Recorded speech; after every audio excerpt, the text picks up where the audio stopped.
Good evening, ladies and gentlemen. It's been a while. There we go. Just pressing the wrong buttons all over the place. Welcome back to the Fallout Bar here at Online Darts. Myself, Jack Gower, joined by the one and only Mr. Charlie Hopper. How are we doing, buddy? Yeah, really good, mate. Yeah, really good. Really good, high quality night tonight, and yeah, it was a good night for everyone, I think. Yeah, definitely. I mean, look, plenty to talk about. Been a while since me and you have been on a show together. It feels like forever. Generally, how's your campaign been so far? Not bad.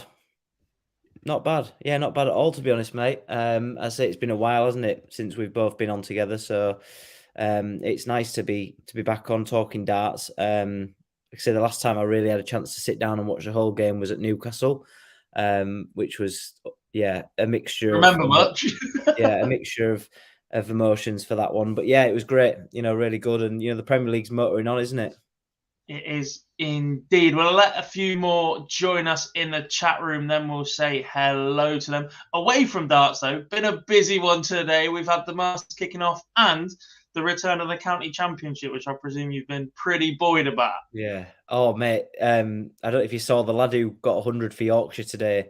He's really good mates with him. Went to college with him, so absolutely over the moon for him to get 100. And yeah, Yorkshire will come fighting back. I'm sure they'll be in county championship next year. And I think is it Notts your side? It is, mate. It is. Yeah. So myself, Jar, Cam, and Brad, who used to write for the show, we've been in a NFL-related group chat for a long, long time. Obviously, cricket plays a big part in that. And last season, when Notts were in Div 2, every single time I open my mouth in this chat, I got a response of, "But you're in Div 2, it doesn't count." Brad has had it in the neck all winter. We hadn't even started yet. One thing today, yeah, Div 2. Every single time, mate. Every single time. And what makes it worse is Jar's a Warwickshire fan, so it was one of them was going down. And yeah, Jar, well, miracle performance at the end of the season. Yeah, well, we got shafted by the umpire, but let's not talk about that because we're not going to talk. We're not going to go there. No. What we are here to do is talk about darts. That includes with all of you guys in the chat room. Nels is big pump for Snakebite. Matthew says evening, Gob, and Charlie. Good evening to you. Jody says good evening all. Canada flags, I believe. Bob says good evening. Says big change in form this evening from Peter Wright. Yeah, one of the major talking points this evening. And Jody says great game for Johnny, but I wish Snakebite had have taken it. Spoiler alert, that was our final this evening. But we are going to start at the very beginning of the night with a sensational game between Michael Van Gerwen and Chris Dobby, in which both players average 106. But as has often been the case in this campaign, Van Gerwen comes out on top, 6-2 win for him. Just superb from him once again. Yeah, and well, to be honest, I thought you were going to say, as we see so often with Chris Dobby, is the fact that he throws a 106 plus average and someone else matches him and then beats him. But yeah, that was the perfect way to start for Michael Van Gerwen. He was in full force from the start. You saw the way that he went off with the 2 180s and the 101 checkout. He sort of laid the marker there, and then since then, no matter what Chris Dobby did, it was just Michael Van Gerwen that was sort of the writing was on the wall for him to get a win, and he always seemed to keep that buffer between him and Chris all the way through the game. It was a clinical performance from the Green Machine. It was indeed. These are the sort of performances where you've got to feel sorry for Chris Dobby because he literally cannot do a lot more. I know the format's changed a bit. I know Dobby picked up a win that open night. It reminds me a bit the Kim Hybrecht, Jelle Klassen, and I think Mental Sudovic the season after as well, where they were just very, very consistent, very, very good, but picked off in key moments and had disappointing campaigns. And this will be a really steep learning opportunity here for Chris Dobby in this kind of matchup, I think. Yeah, 100%. And you kind of have to learn that these are the best players in the world. And for him, on another day in another tournament, he's going to win the match pretty comfortably with a 106 average. You'd hazard a guess he probably wouldn't drop a leg. So an impressive display from Michael Van Gerwen, but I think he's just got to learn again that these performances from the top players will come. you just have to be extremely clinical if you get an opportunity. And he was only offered 6 darts at a double, which again shows just the class of Michael van Gerwen. But yeah, there won't be many times when he comes off the stage averaging 106 and he's on the end of a 6-2 defeat. No, definitely not. 2 from 6 on the outer ring from Chris Dobby. Highest checkout, just 45. Van Gerwen, on the other hand, 54.5% on the outer ring, 6 from 11, including that 1-2-5 to finish, 25, treble 20, tops. It's just a beautiful little checkout, the 1-2-5. Yeah, it is. It's a beautiful checkout. So smooth on the eye as well. But again, when both players are free flowing and the way that they play, then that's, there's no one better to be like that. And Michael van Gerwen is just the same, especially when he lets out the roar at the end to win the leg. But yeah, really impressive from him. Again, he's been pretty clinical and improved for performance on the outer ring.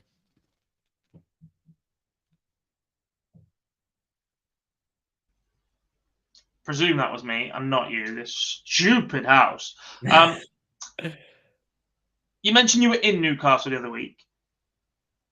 Obviously, wannabe Northerner, we'll go with that. Not quite the North. It's back. You've missed me, really.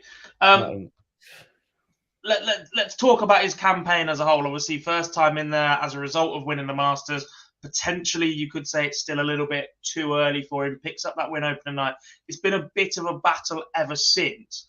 What is a good campaign from Chris Dobby from here on out?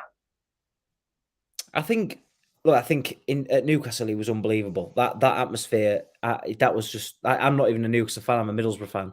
So for me, it was a bit like, nah, I don't know what to do right now. But it was like watching in the away end when you're at home. Yeah, you just sat there. So yeah, but look, I think for him, he's got to keep accumulating points, or else he's going to be cut adrift, because we're seeing at the moment the top players are going on these runs deep into the end of the night. So I think for him, if he can continue to accumulate points, there's no reason why he can't go on a run and potentially become sort of a bit of an outsider for the top four. Look, there's still a lot of nights to go, so there's still chances for him to really claim his spot in the top four. But I think he's just got to continue to play well, but not get hurt or downhearted by tonight's performance when he just came up against a really solid performance in Michael van Gerwen. But yeah, that night in Newcastle for him was probably the highlight of his whole year. That will be, because it was unbelievable. Yeah, tough couple of fixtures coming up for Chris Dobby, but we do move on to match number 2, and a big battle, even in just week 10 right here, for the battle race for the top 4. We've pretty much put in Van Gerwen and Gerwen Price there, the form that those two are carrying. 3rd and 4th space seems to be up for grabs, and Johnny Clayton has put one hand on that, starting with this 6-4 win over Nathan Aspinall. Solid from both, to be honest. Nathan Aspinall's averaged 100, Johnny Clayton 96 in this one, but it's the rest of the stats that favour Johnny Clayton. That 1-4-2 checkout, superb. 54% on the outer ring from him, 6 from 11 once again. The finishing of Johnny Clayton in the last few weeks has just started to go up a level, and this is the Johnny we saw in last year's campaign. Yeah, this is the Johnny that we've seen for so many months and weeks of the year. He was exceptional again, and that clinical nature that he's got is what gets him so many wins. And look, you saw the way that he was often a 2-0 start. You don't give anyone a start, but then he was pegged back to 2-2 at that point. You really couldn't call which way it was going, but then he opened up a 2-leg lead. Nathan Aspinall came back again, and it felt like it was such a seesaw kind of match in which either player could have won it. But when you're that clinical on the outer ring, I think what was Johnny, over 50% on the doubles, that is the difference between the two players, in the fact that he was so clinical on the outer ring.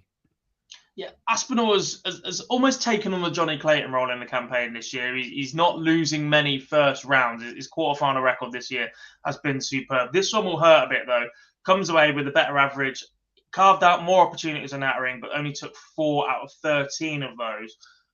Scored pretty well as well, banged in 4 maximums. It's not very often we'll see Aspinall outscore the likes of Johnny Clayton, but he's still in there. He's still fighting, isn't he? And with the downturn in form of a player we're going to talk about in a minute as well, he's still got a real good chance of making that Final Four, which Aspinall seems to have a knack of in this Premier League. Well, in every Premier League he's played in.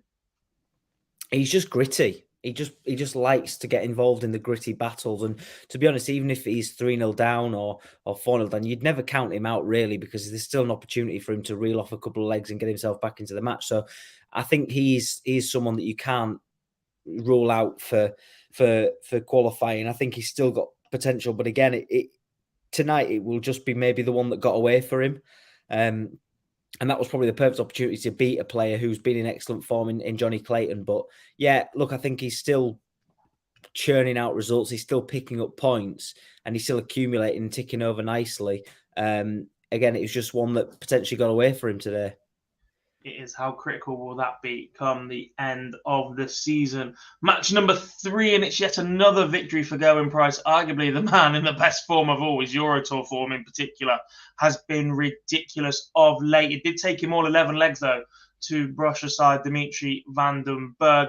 But it's again a case of, are we starting to be a little bit worried about Vandenberg's chances of not only top 4, but avoiding finishing bottom, given the last 2 weeks of Peter Wright?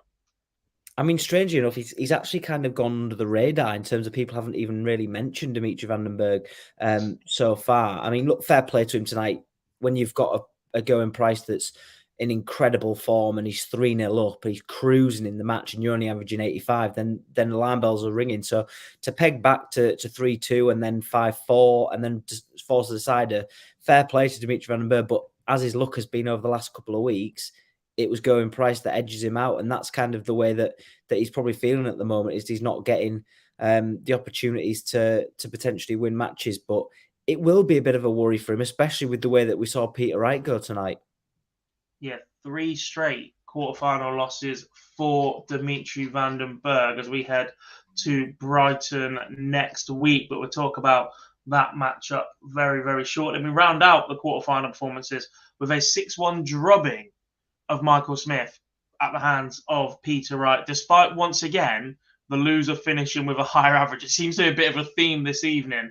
Dobby had the slightly better average than Van Gerwen. Aspinall did it to Clayton.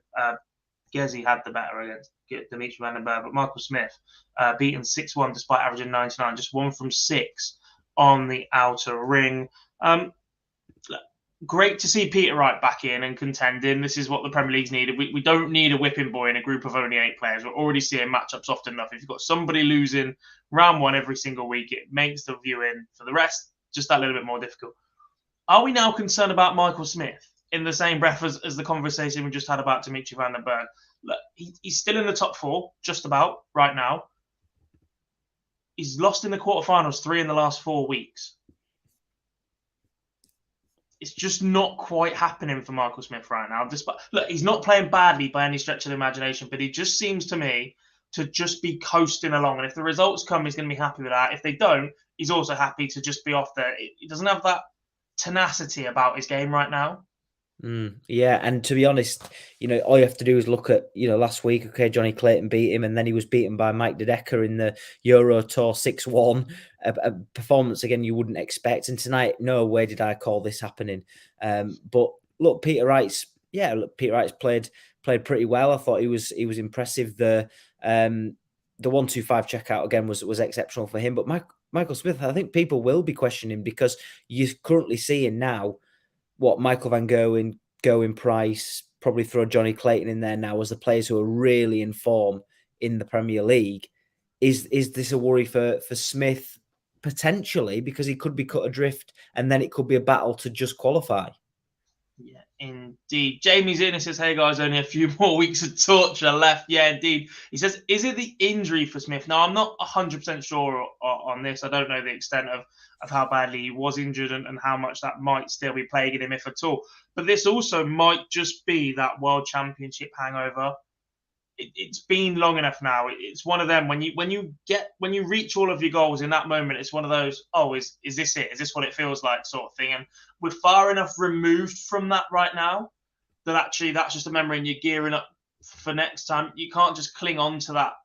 Well, you can cling on to being a world champion forever, but you can't cling on to that moment to just define yourself when you're still a professional, when you still got money to make and more titles to go and win, etc. And it just feels like lots of travelling, isn't missing anything, really. He's a player that is always at every single event he possibly can be, or it certainly feels like it. His Pro Tour schedule might be managed a little bit better at the minute, but he's just going to consistently be that. And the demand for a world champion in terms of appearances and exhibitions and media and everything else that comes with that still is incredibly high. And there is a chance that week 10, where we've had 3 Euro Tours now, 10 weeks of this, plus Pro Tours, etc., that is just starting to take its toll on Michael Smith, who will have had, what, a week and a half break from the World Championships maximum, because they stuck to stupid World Series in January when the players need their break. Yeah, that probably didn't help him at all. And look, he's maybe he's kind of coming down off the high of the World Championships now, and you know, he's in that position where you know, things are sort of not going back to normal, because he will always have the band of the world champion. You know, everyone will brand him as that. But yeah, maybe the schedule just not helped him there. Maybe he's a little bit he's probably quite tired, to be honest, and you'd expect that to be. But you know, whether that's a worry for the future in terms of this year and the performances, I think he could probably do with a couple of weeks off. But as you know, and the nature of the Premier League and the demands of the Euro Tour and the Pro Tours, there's literally no time for a break. So it's going to be pressure on him. But this is now where we see, you know, what he's made of in terms of him as a world champion. It is indeed. Right, on to the semi-finals then. Just before we go any further, obviously we normally have 2 interviews for you per evening. We don't currently have the first. That might be my fault. I think I set this stream up wrong. A couple of you may have been watching another version of this. I had to quickly delete and start again before we got going this evening. So Phil hasn't had a chance to put the first one in, and I'm not sure if we're going to get the second one before the end of the night, but we are just going to keep talking anyway. If we get them, we'll play them as per. If not, you know where to find them on the YouTube channel. Just fire across there, and you can hear from whoever we interviewed first and tonight's winner, which will be, of course, Mr. Johnny Clayton, after a 6-3 victory in the semi-finals over Van Gerwen. Once again, averaging lower, but once again, 6 from 11 on the outer ring. That seems to be his number right now. Yeah, that seems to be his level that he's the minimum that he's potentially going at the moment, because 6 from 11 is pretty impressive. But again, you've got to look at the stats as well in terms of the way that the game went. And Michael Van Gerwen missed a handful at doubles, and that does seem to be something that happens in MVG's games, in that he's got a tendency to miss doubles. But a 98 average for him, 23%. When you're up against someone with 54%, you've not got much chance really, because you're not going to be offered a chance to come back to take the leg. So yeah, again, really clinical from Johnny Clayton. Really impressive as well to back up his opening game. Yeah, do we think it's just a lack of concentration from Van Gerwen? He said for the last couple of weeks that actually there's parts of this campaign that are a little bit boring. He thinks he's pretty much already there if he just keeps chipping away and picking up points and that sort of thing. And this is just going through the motions a little bit. And actually, if you are slightly off your concentration against these players in that environment, the one thing that is going to slip is going to be your finishing. Well, arguably, he should have won the UK Open, really. He had chances. He should not have thrown that away, and he did, because his concentration went, his doubles went. So, yeah, look, I think they will find it, because you know, for example, I know we've gone about the Newcastle night, but that was sort of a back-to-back, wasn't it, of the fixtures? It was just basically the same fixtures again. So they probably will feel a bit like, oh, here we go again. But yeah, when his concentration goes, the doubling goes. His scoring's good enough, but when you've got someone who's not offering you another opportunity at the outer ring, you're going to be on the losing end of more games than you're going to win. So it was just one of those for Johnny Clayton tonight. When he got an opportunity, he took it.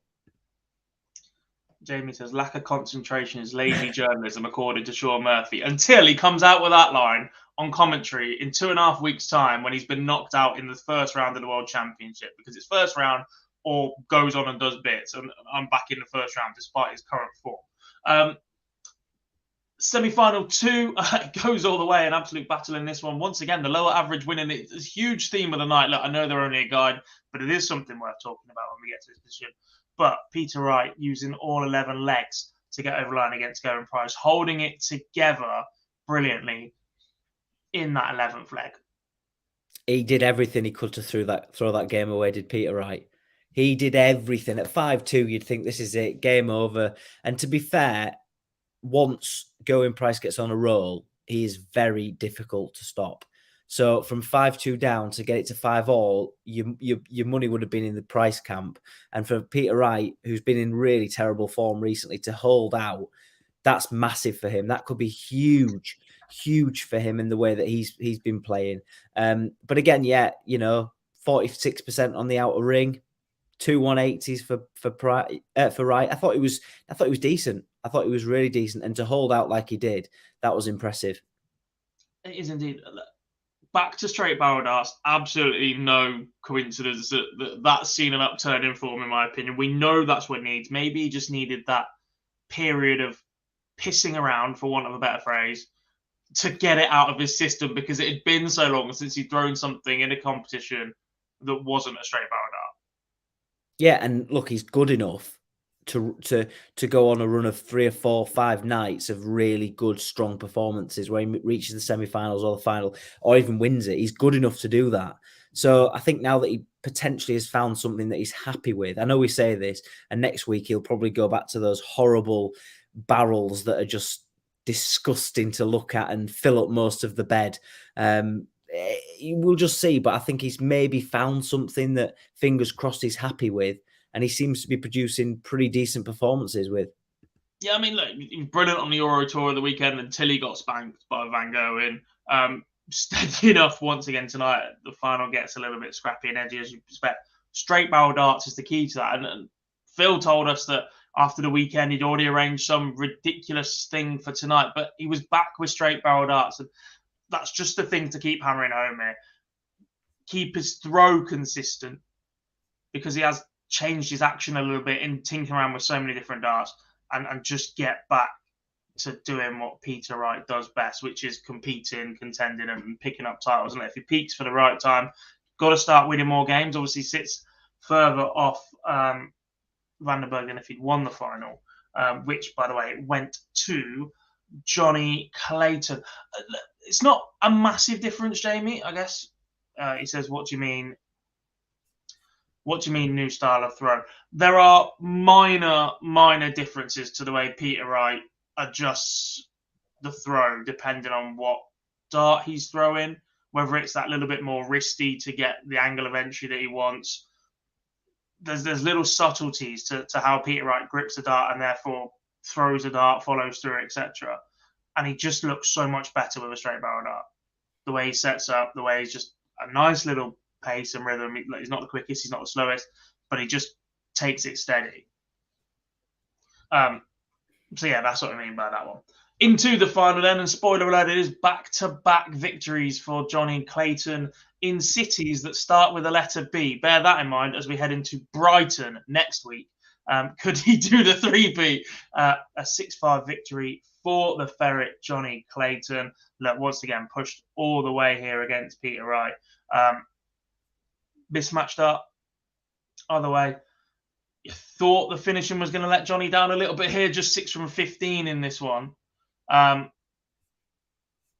on the checkouts, but back-to-back wins now for Johnny Clayton. Post-match interview with Wayne Marduk, just saying, Johnny, you look brilliant. You look like you're giving yourself more chance. You look like you're taking him. He just goes, no, I'm just getting luckier with him. I disagree with that. I think he's been solid. Yeah, I think he's been solid. I think he's been really impressive. And back to the Johnny Clayton that we know and everyone sort of fell in love with really the last couple of years. Yeah, what a final that was. I mean, the start, it was just so it was sort of as we expected, quite cagey, hold of throws, both players to 2-all, and then neither player could hold their throw. And it was just sort of getting quite scrappy after that. And then, yeah, it came down to Wright at the end. And that you could just see how much it meant to him, especially the celebration at the end where the roar towards the camera, really impressive. To win one night of the Premier League is pretty impressive. To go back to back, that's something else, and especially for someone who's kind of been struggling the last couple of weeks. I think he's gone from 7th to 3rd. That's pretty impressive for the Ferret. Yeah, look, I was talking this up for a good number of weeks, and the last 2 weeks I've sat here and gone, nope, I've changed my mind. It's just not coming for Johnny. The forms look good on the Euro Tour, on the Pro Tour, but he's running out of steam. Hasn't really got it together in this year's Premier League. And no, I'm changing my mind. I'm going off him, and he's gone to pick up back-to-back titles. So again, next week I'm going to have to back against him. That's just the way it goes. there is a subtle change to Johnny Clayton's equipment, and I'm not sure if anybody else noticed this. The barrel shape is now slightly more bulbous, a little bit more rounded, and it's to avoid him throwing darts that go into the board so straight, apparently. That's what I've been told. Because he has such an issue with deciding whether to go above or below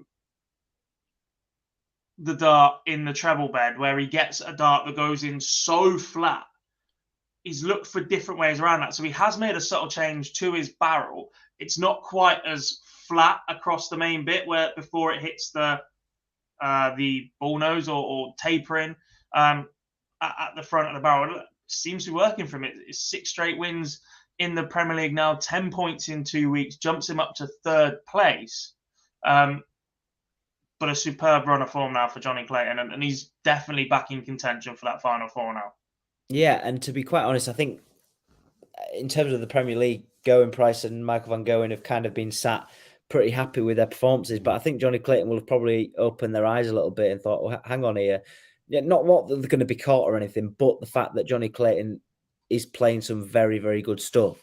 So for them, they'll be thinking, God, I hope he's not in my side of the draw until the final or whatever. But yeah, look, really impressive from him. Seems to have found being a bit of a purple patch at the moment, which is just what he needed because he was being cut adrift at the bottom of the table. But yeah, really impressive from him.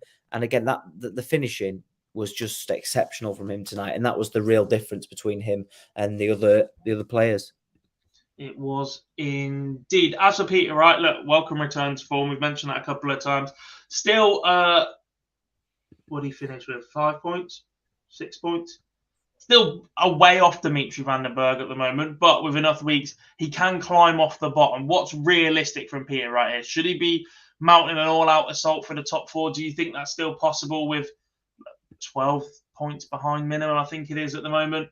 Or is it just keep climbing up the table, that cliche of 1 week, 1 game, 1 week at a time, see how high up you can get. And if you are in contention for that Final Four come the last couple of weeks, then make the most of it. Yeah, I'd probably go with the latter there in terms of just taking it a week at a time. I think he's already left himself quite a mountain to climb. But hey, anything can happen in darts, can't it? We've seen this so many times in which someone puts a run together. Look at Johnny Clayton. Back to back is pretty impressive. So for Peter Wright, I think it's just take it a game at a time, a win at a time. If he can keep picking up, I mean, if he slumps again, then that's him done. So I think he's got to be squeaky clean now towards the end. But yeah, there's no reason why he can't go on a decent run, a strong run, get a bit of form, and really cement or potentially become a contender to go for the top 4. But I think other players who'll be hoping for top 4 will be hoping that he kind of slips off a little bit. But from the last 2 nights, it doesn't seem that that's going to be the case. It doesn't indeed. I'll read to you the latest table standings then, as I can see a certain Mr. Phil Bars in the background working away. So we should just be about to have our winners interview for you. Michael van Gerwen leads the way at the top on 27 points, 5 points clear of Gerwen Price. Both of those players have picked up 3 night wins each. But Van Gerwen 3 games better off than the Welshman. Johnny Clayton is up to 3rd with his back-to-back wins. He's won 10 matches now. 6 of those have been in 2 weeks. 17 points. Michael Smith, 15 points, sits just ahead of Nathan Aspinall, who is also on 15 points by virtue of having a better leg difference. Michael Smith -4, Nathan Aspinall -14. Your night 1 winner, Chris Dobby, is on 10 points. Just below him is Dimitri Vandenberg on 9 points, winning 1 game less than Chris Dobby. And Peter Wright has won 3 matches in the last couple of weeks. That moves him up to 5 points, so still 4 points behind. I can see that one. They are currently loading. And there it is. Let's then hear from... Oh, we've got both the finalists tonight. Lovely. Let's hear from our winner first, Johnny Clayton. Yeah, obviously it's playing well again. Listen, there was a few loose scores there, but my finishing is pretty okay. You know, all that double 12 went in, I'll never ever know. I must have had Paul Daniels' wand. But listen, it went in, and that's all that counts. You need that bit of luck. You obviously, in sport, in whatever sport you play, you need that little bit of luck to go with what you can do. So hopefully I'm back to confidence. I'm back to playing the way I can play, you know. So cross fingers, 6 more weeks and 6 more wins. I'd love to do a hat-trick. It'll be the first ever hat-trick that I do, you know. I couldn't play football to save my life, so I have to try and do a hat-trick on the dartboard. So I will try my best like I do always, and, you know, hopefully it's my week again. Hopefully it is. From Camp Clayton. Let's hear it from the runner-up as well this evening, Mr. Peter Wright. Yeah. As I said, I'm confident in my own ability and stuff like that. It's just not happening. I'm given players give me a chance, I'm not taking it, and then when I'm playing really good legs, I'm throwing them away and handing them back to them and giving them stuff. And you know, you got to stop doing that. You can't do that in the Premier League or any game. So yeah. That dying to double 12. Yeah. I thought the second one was in, but it was like, you know, that wasn't in, and I thought, how did he get that in? But you know, Johnny's a quality player, and you know, I knew it was going to be a tough game. I still can't get over that double 12. It's just ridiculous. Fair play. Even Johnny didn't think it was in when he was taking the darts out the board. So fair play to the referee, which, by the way, was Charlie Corstefin tonight, just his second Premier League night calling the final. Great to see him in action. Jamie says 4th spot is up for grabs. He also laughed at Paul Daniels one. Yeah, I think you have to be a certain age to get that reference, because everybody else would have gone Harry Potter. Absolutely convinced of it. But we'll go Paul Daniels. What we will do now is look ahead to next week. It is prediction time, which is where you guys in the chat room get involved as well, as we move to the Brighton Centre in Brighton. Funny that, being called the Brighton Centre. Whizbit, what are you going on about? Who invited in?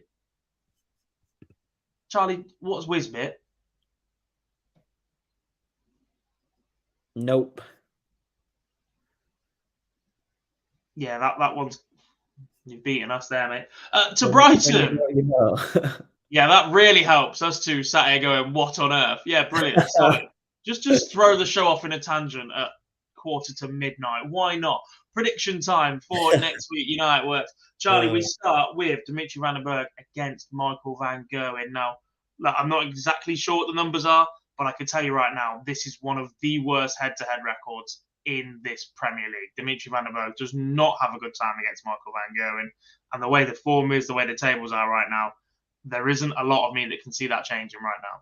Yeah, I can only see one winner, really. I'm going to go 6-2 to Michael van Gerwen. I think he wins pretty comfortably. Again, yeah, as you say, the head-to-head, you know, doesn't make for good reading for Vandenberg. And I think, yeah, the way that Michael van Gerwen's been playing, impressive. I think he'll just have far too much for Dimitri. I agree in that he'll have too much, but I think the scoreline will be a bit closer. I'm going to say 6-4. Dimitri's performance tonight was decent despite not getting the result. And yeah, look, I think he's going to keep battling. I think he's going to enjoy the pace that Van Gerwen plays at with this new rhythm that Dimitri's been playing with. But I do think Van Gerwen gets over the line 6-4. Matthew says MVG. Bob says MVG 6-3. Jamie says Dimmy finally beats MVG this year. It's 154th attempt. There's definitely a Titanic. It's been 30 years reference in there somewhere. Game number 2 of the night is Chris Dobby against Gerwin Price. Yeah, again, I think it's probably going to go quite close, this one. I'm going to go 6-4, and I'm going to go in favour of the Welshman. I just think, again, he's been pretty impressive all the way through the Premier League. I think he's just the way that he plays, and when he gets on a roll, will have too much for Chris Dobby. But I think Dobby will give him a good run for his money, and I think it'll be quite tight. But I can only see Price really picking up the win. But hey, if there's a surprise, then Chris Dobby will throw it in there. But I hope it's a good game, and I expect it to be, you know, a back and forward game with a really good pace. Yeah, I mean, For me, Dobby has been the surprise package of this Premier League. Look, winning that first night off the back of that Masters, superb. The performances have been decent. I thought there were going to be times this season when he gets absolutely blown away, where he's not in games, and he has been competitive. He has been in tight encounters. He's just got to find a way to come out on the other side of those, and it seems to me that he does that against the better players. His record against Van Gerwen in this campaign is superb.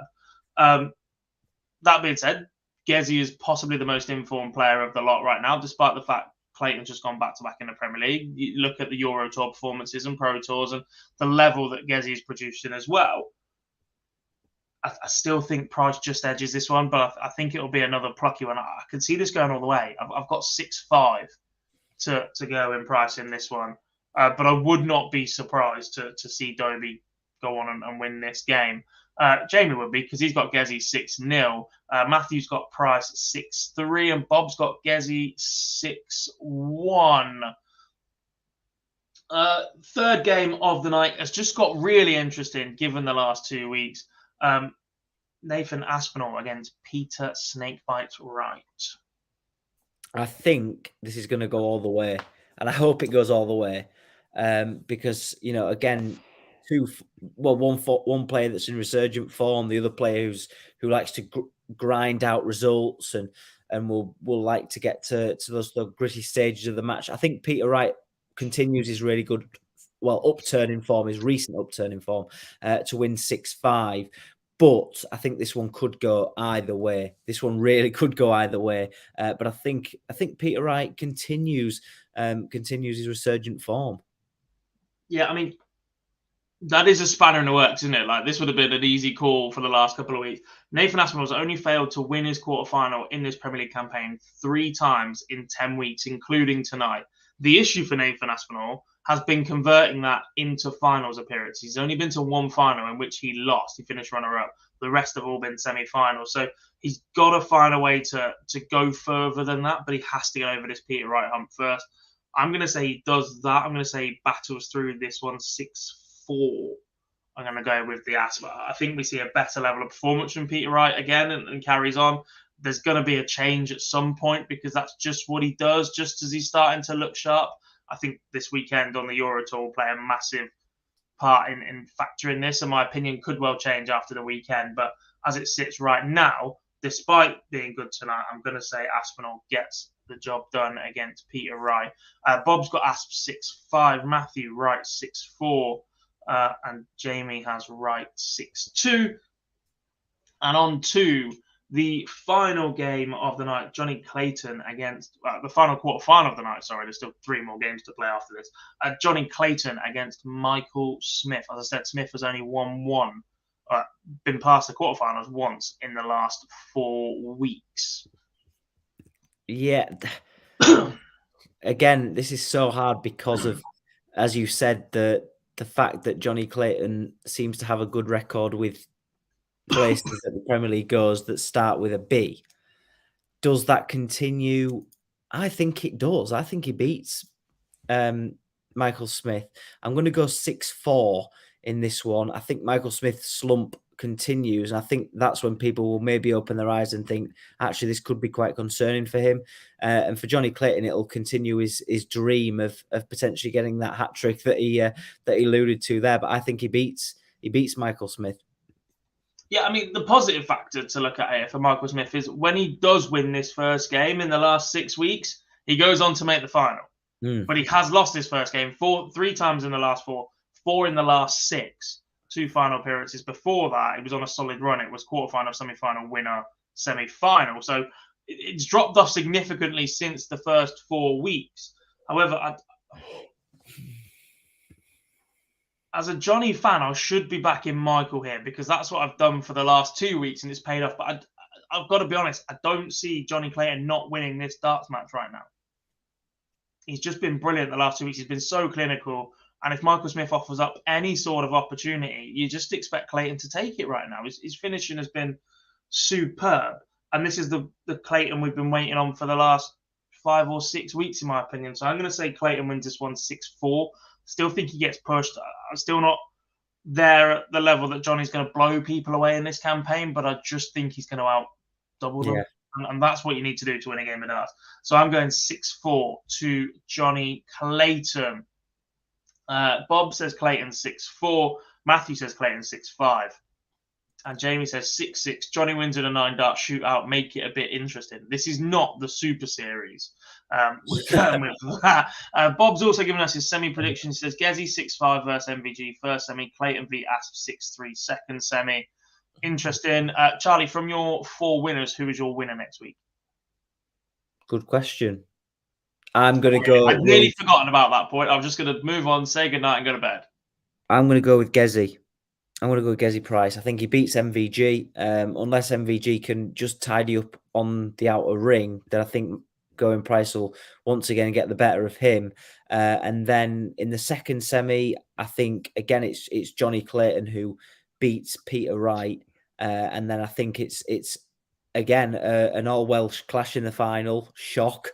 And Gerwen Price will win. I think he'll win. That's my prediction. But again, I think it will be a tight one. But just what we want to see, 2 of the informed players in the Premier League going neck and neck in Brighton. And just to end that recent form from Johnny Clayton, it will be Gerwen Price that does it. Yeah, Bob just said final, Clayton 6, Gezi 5. I mean, that's you 2 agreeing on the finalists, and I'm going to join you. I see a Gezi versus Johnny final next week. But I am going to back you as well. This doesn't happen very often on the show. We never normally get people thinking the same things, which means the complete opposite is going to happen. It's just the way that darts and this sport works. But I too think Gezi will get the better of Johnny in the final next week. He'll just run out of that steam a little bit, thinking about the 3P and where that will put him in the table, etc., and being on that little bit of a charge. So yeah, I'm going to finish with a Gerwen Price victory in Brighton next week before we head to Rotterdam, where, let's be honest, I'm only seeing one winner if he turns up with his head on. But that's a conversation for next week's Fallout Bar. Matthew with his final says, all Welsh, Price wins 6-4. Jamie says, Gezi beats Johnny 6-1. Has anybody not got an all Welsh final in Brighton next week? It'll be interesting to see how that one plays out. A big thank you to everyone that has joined us this evening live as we tick towards midnight, or if you are listening back to this as a podcast or watching back on YouTube. The Motor Sub series is obviously live right now. If you guys haven't had your full fix of darts, head over there to enjoy the action. It includes Darren Johnson, Martin Turner, and Reece Coley this evening. That'll be back again tomorrow as well. Euro Tour this weekend is Saturday, Sunday, Monday, as it is the bank holiday. But we will be back with the live lounge on Monday evening. Yes, we know the final is going to be on, but we're going to give you a little bit of a watch-along special with the live lounge mixed in as there. So we'll be talking about a little bit more about the Premier League, about the Euro Tour that weekend, looking ahead to next week. We haven't decided on a guest yet, but I'm sure we can find one from somewhere. And all the usual nonsense that goes on between 8 and 10 on a Monday night with myself, Phil Bars, and Lee Boyce. Big thank you to everybody for watching this evening, for Charlie for making his return to the show. It's been an absolute pleasure, buddy. And we will see you all very, very soon.